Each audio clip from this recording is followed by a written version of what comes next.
வந்து கிராம்பு, பட்டை, பிரியாணி இலை, ஒரு கைப்பிடி அளவு, ஒரு 6 பல் கார்லிக், 2 சைஸ் வெங்காயம் பொடியை கொடுத்தா எடுக்கிறது.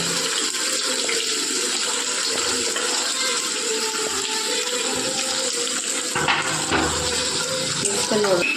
காரத்துக்கு 4 பச்சை மிளகாய்,